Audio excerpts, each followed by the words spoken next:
નમસ્કાર મિત્રો, સ્વાગત છે તમારું અમારી YouTube ચેનલમાં। તો મિત્રો, જીએસઆરટીસી કે ગુજરાત રાજ્ય માર્ગ વાહન વ્યવહાર નિગમમાં જે અલગ અલગ પોસ્ટો ભરતી જાહેર કરવામાં આવી છે તેના વિશે આજના વિડીયોમાં માહિતી મેળવી લઈશું।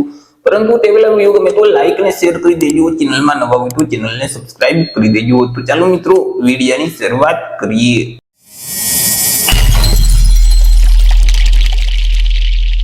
તો મિત્રો, આજે ભરતીની જાહેરાત છે તે જે જીએસઆરટીસી ની અમરેલી ખાતે વિભાગીય કચેરી આવેલી છે તેના દ્વારા બહાર પાડવામાં આવી છે। મિત્રો, અહીં અમરેલી એસટી વિભાગમાં એપ્રેન્ટિસની જગ્યાઓ ખાલી છે। તો આ જગ્યાઓ ભરવા માટે લાયકાત ધરાવતા ઉમેદવાર પાસેથી અરજી ફોર્મ મંગાવવામાં આવેલા છે। વિગતવાર આપણે માહિતી મેળવીએ તો કે મિત્રો, જીએસઆરટીસી એટલે કે ગુજરાત રાજ્ય માર્ગ વાહન વ્યવહાર વિભાગની જે અમરેલી ખાતે વિભાગીય કચેરી છે, તો આ કચેરી અંતર્ગત જે અલગ અલગ ડેપાઓ આવેલા છે જેમ કે અમરેલી, સાવરકુંડલા, બગસરા, ધારી, રાજુલા, ઉના, કોડીનાર, તો આ ડેપામાં મિત્રો એપ્રેન્ટિસની જે જગ્યાઓ ખાલી છે તો તે ખાલી જગ્યાઓ ભરવા માટે લાયકાત ધરાવતા ઉમેદવાર પાસેથી અરજીઓ મંગાવવામાં આવેલી છે। વાત કરી લઈએ ટ્રેડ વિશે કે કયા કયા ટ્રેડમાં ભરતી જાહેર કરવામાં આવેલી છે, તો કે અલગ અલગ ટ્રેડ છે જેમ કે ડીઝલ મિકેનિક છે, મિકેનિક મોટર વ્હીકલ છે, ઇલેક્ટ્રિશિયન છે, ફિટર, વેલ્ડર, વાયરમેન, તો આવા અલગ અલગ ટ્રેડમાં આ ભરતીની જાહેરાત કરવામાં આવેલી છે। લાયકાત વિશે વાત કરીએ કે ઉમેદવારની લાયકાત શું હોવી જોઈએ, તો કે ઉમેદવારોએ કોઈ પણ સરકાર માન્ય બોર્ડમાંથી ધોરણ 10 ની પરીક્ષા ફરજિયાત પાસ કરેલ હોવી જોઈએ। સાથે સાથે જે ટ્રેડમાં તમારે અરજી ફોર્મ ભરવું છે તે ટ્રેડ આઈટીઆઈ માંથી પાસ કરેલ હોવો જોઈએ।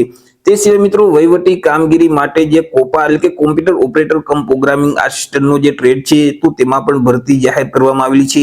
તેના માટે ઉમેદવારોએ કોઈ પણ સરકાર માન્ય બોર્ડમાંથી ધોરણ 12 ની પરીક્ષા ફરજિયાત પાસ કરેલ હોવી જોઈએ અને આઈટીઆઈ માંથી કોપાનો ટ્રેડ છે તે ફરજિયાત પાસ કરેલ હોવો જોઈએ। વાત કરીએ મિત્રો અરજી વિશે કે આ ભરતીમાં અરજી કઈ જગ્યાએ કરવાની રહેશે, તો કે સૌથી પહેલા તો તમારે ઓનલાઈન રજીસ્ટ્રેશન છે તે કરવાનું રહેશે।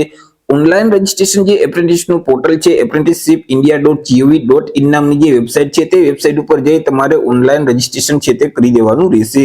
ઓનલાઈન રજીસ્ટ્રેશન કર્યા પછી તેની પ્રિન્ટ કાઢવાની રહેશે। તેની સાથે મિત્રો તમામ જે શૈક્ષણિક લાયકાતના ડોક્યુમેન્ટ છે, આધાર પુરાવા છે તે જોડવાના રહેશે અને તમારે ઓફલાઈન અરજી કરવાની રહેશે।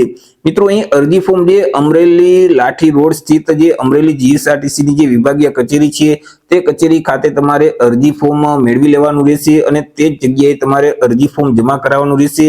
અહીં કચેરીના જે કામકાજનો જે સમયગાળો છે તે સમયગાળા દરમિયાન 25/8/2025 થી લઈ અને 17/9/2025 સુધીમાં તમારે ₹5 ફી ચૂકવી અને અરજી ફોર્મ છે તે તમારે મેળવવાનું રહેશે। અહીં મિત્રો અરજી ફોર્મના ₹5 તમારે ચૂકવવાના રહેશે અને અરજી ફોર્મ છે તે મિત્રો અહીં સવારના 11 વાગ્યાથી લઈ અને બપોરના 2 વાગ્યા સુધી તમે મેળવી શકશો। અરજી ફોર્મ મેળવી તેમાં તમામ વ્યવસ્થિત વિગત ભરી અને 9/18/2025 સુધીમાં મિત્રો તમારે તે વિભાગીય કચેરી ખાતે અરજી ફોર્મ જમા કરાવવાનું રહેશે। અરજી ફોર્મની સાથે તમે જે ઓનલાઈન રજીસ્ટ્રેશન કરેલ છે એપ્રેન્ટિસના પોર્ટલ પર તેની પ્રિન્ટ પણ સાથે જોડવાની રહેશે। તમામ શૈક્ષણિક લાયકાતના જે આધાર પુરાવા છે તે પણ તમારે સાથે જોડવાના રહેશે। તો એ રીતે મિત્રો, જીએસઆરટીસી ની જે અમરેલી ખાતે વિભાગીય કચેરી આવેલી છે તો તેમાં જે અલગ અલગ એપ્રેન્ટિસની જગ્યાઓ ખાલી છે તો તે જગ્યાઓ ભરવા માટે લાયકાત ધરાવતા ઉમેદવાર પાસેથી અરજીઓ મંગાવવામાં આવેલી છે। તો આશા રાખું છું વિડીયો પસંદ પડ્યો હશે। વિડીયો પસંદ પડ્યો તો લાઈક અને શેર કરી દેજો, ચેનલમાં નવા હોય તો ચેનલને સબસ્ક્રાઇબ કરી દેજો। ફરી મળીશું એક નવા ટોપિક સાથે એક નવા વિડીયોમાં। ત્યાં સુધી જય હિન્દ, વંદે માતરમ।